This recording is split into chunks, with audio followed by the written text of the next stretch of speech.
नेपाळच्या घटनेच्या संदर्भात पहिल्यांदा तर तिथे जे काही जी घटना घडलेली आहे त्यात जे लोक मृत झालेले आहेत त्यांच्या परिवाराच्या प्रती आपल्या संवेदना आहेत. आपले काही भारतीय लोक आणि विशेषतः महाराष्ट्रातले काही लोक देखील त्या ठिकाणी आहेत किंवा असण्याची शक्यता आहे. त्या पद्धतीनं संपर्क साधण्याचा प्रयत्न चाललेला आहे. आपले जे आपत्ती व्यवस्थापन मंत्री आहेत गिरीश महाजन यांना सातत्याने आपण त्या ठिकाणी संपर्कात ठेवलेला आहे.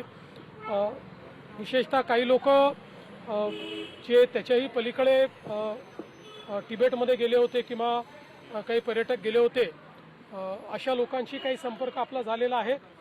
माझं जे ऑफिस आहे त्यांना देखील मदत करताय.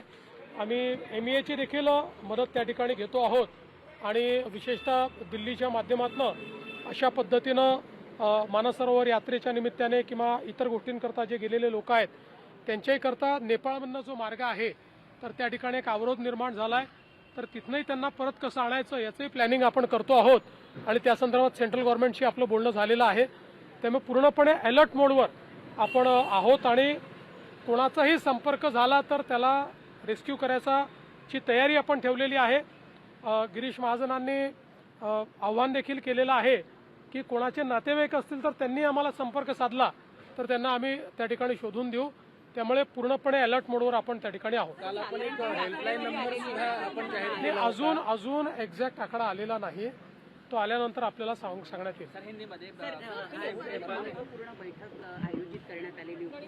भोर तालुक्यातल्या प्रकल्पाच्या संदर्भात जी काही एकूण परिस्थिती आहे सत्ताधारी पक्षातले आमदार सुद्धा विरोधात आहेत किंवा आंदोलन करतायत. काय आज निर्णय झाला? मुळामध्ये जी काही ट्रान्समिशन लाईन आहे ग्रीन कॉरिडॉर म्हणजे जी काही आपली रिन्युएबल वीज आहे याचा जो कॉरिडॉर केंद्र सरकारच्या वतीनं होतोय तर त्याच्यामध्ये जो भोरमधनं जाणारा भाग आहे त्याच्यावर तिथल्या सर्वपक्षीय कमिटीचं ऑब्जेक्शन होतं.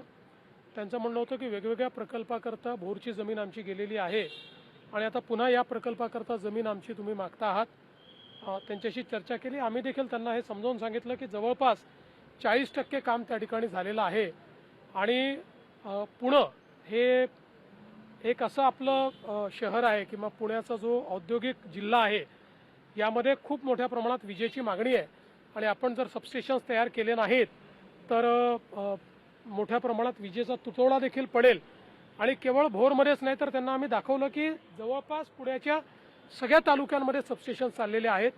तथापि त्यांची जी अडचणी आहेत त्या आम्ही समजून घेतल्यात.